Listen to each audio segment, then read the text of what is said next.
Getting rich enough to leave your job in 2024, all while sitting behind your computer and without having to interact with anyone. Quite literally the introvert's dream. But how realistic is it? And what can you do? What steps can you take today to start making silent money online immediately? I'm going to be sharing 6 ways of making silent money and ranking them in terms of how easy or difficult it is to set up in the first place, how hard it is to make your first $100 using this method, and how sustainable it is to build a consistent, reliable income stream from them. Number 5 is one of the quickest wins available online right now, and it's something a lot of people are interested in. It's blown up on social media. Is it sustainable, and is it realistic in the long term? We're going to find out today. Starting off with number 1, the first silent money making method is starting your own blog or website. This was a really popular side hustle 5 or 6 years back, but people seem to be underestimating the money-making potential here.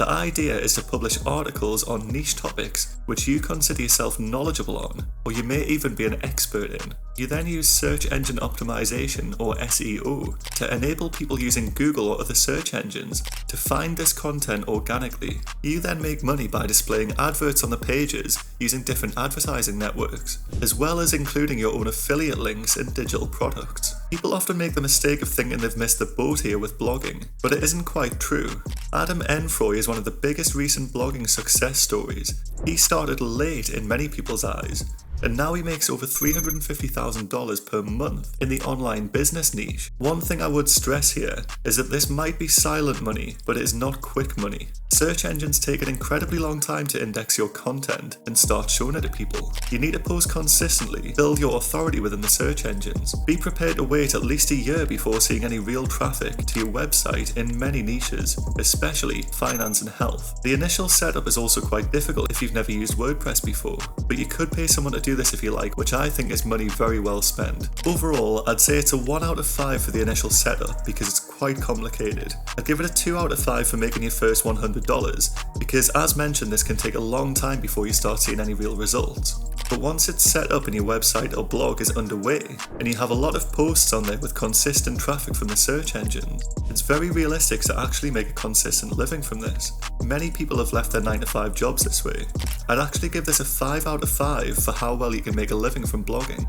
The great thing about blogging, which is the reason why I give it a 5 out of 5 for building a sustainable income source, is that the traffic you get through blogging is mostly all organic, meaning that you don't need to pay to drive traffic to your website using adverts. With lots of other online businesses, paid traffic is a huge part of the strategy, whereas with blogging, the vast majority of the traffic you're aiming for is organic through the search engines, meaning that you can start up blogging with very little setup costs and very little maintenance costs, so you're really taking no risk here. You could be building an extremely profitable business while taking on almost no risk in return. That's why I'm giving it a 5 out of 5 in terms of building your own online business and creating a good source of income. Number 2.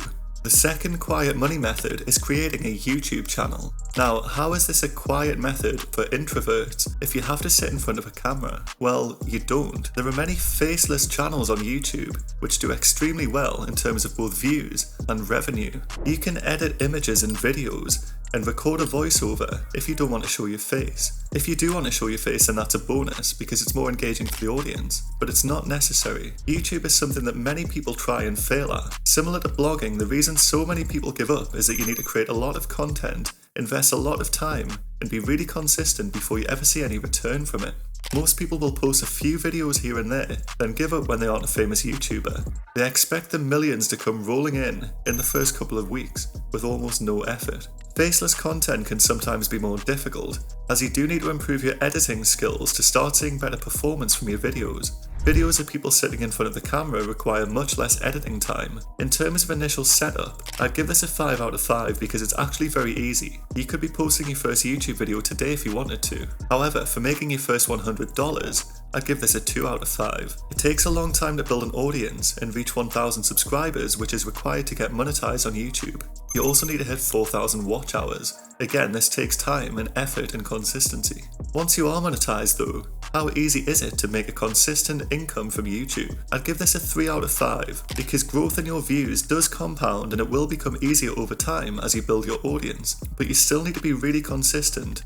Post new content on a regular schedule and improve your skills over time to grow and maintain your audience. Also, if you're in a low RPM niche, you'll need a lot of views per month to live off the income. Whereas if you're in something like the finance niche or business niche, it's much more realistic. Number 3, the third low-key income stream is going to be starting a podcast. At this point, starting your own podcast has become somewhat of a meme. Don't let that stop you if it's something you're passionate about though. One of the main ways people fail to achieve their dreams is worrying too much about what other people think. Look at it this way, people may judge you at first, but do you think they'd still be judging you if you were making a great living off your successful podcast and could quit your 9-to-5 job? Of course they wouldn't. I recently heard someone say it like this: all of the people who are judging you are going to be dead at some point anyway, so think about it like that. Anyway, the difficulty with podcasts is attempting to build a dedicated audience from scratch, especially if you have no online presence built up beforehand. You'll need to be your own marketing agent, chopping up funny or interesting clips from the podcast to share on social media in order to gain traction, as well as finding other ways such as paid advertising or shout-outs on social media to bring attention to your brand. Then you'll need to start negotiating your own brand deals and sponsorships in order to actually get paid, because most streaming platforms do not pay out per stream or per view of the podcast. All of this can be quite overwhelming, especially if you've never been self-employed or if you don't have much business experience beforehand. I'd give starting a podcast a 4 out of 5 for setting up initially. You can find podcast hosting services and can even just record your own podcast using your phone's microphone. Therefore, your podcast could be live within a very short space of time. Obviously, if you want to invest in better equipment, it can become costly, but it shouldn't be too time-consuming to actually get set up in the first place. For making your first $100, I'd give this a 2 out of 5. It's going to be tough and take some time to promote yourself and your podcast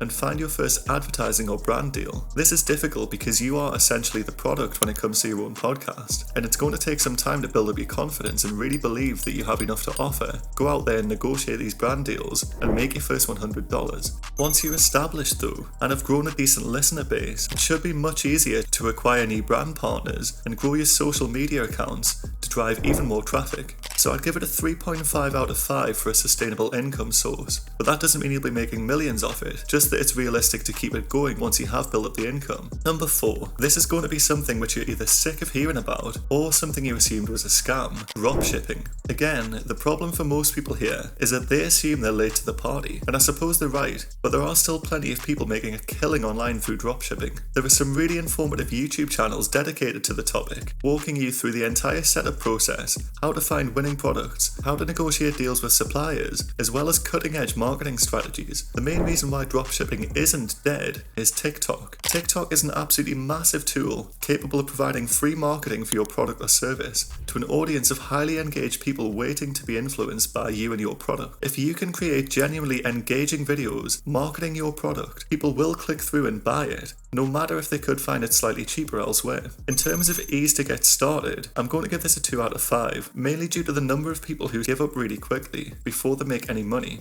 For making your first $100, I give this a 3 out of 5. It shouldn't be too difficult once you're set up if you actually commit to it, but it will require being consistent and creating good marketing content for your products, such as TikTok videos or Facebook adverts. Remember, you need traffic to generate sales. This can be free organic traffic, or it can be paid traffic through adverts. Once you're actually set up and underway, I'd give this a 3 out of 5 for sustainability. This is because you need to find new winning products consistently and rely on platforms such as TikTok to maintain their algorithm and business model to promote your brand. That being said, the skills you'll acquire are extremely transferable to other businesses in general, making it a really sustainable choice overall. Number 5. Following on from what I've just said about TikTok and its insanely powerful algorithm, the silent income method number 5 is going to be starting a faceless TikTok page. This is something that's absolutely blowing up at the minute. TikTok has introduced a new creativity program beta, which pays content creators much more than their previous program.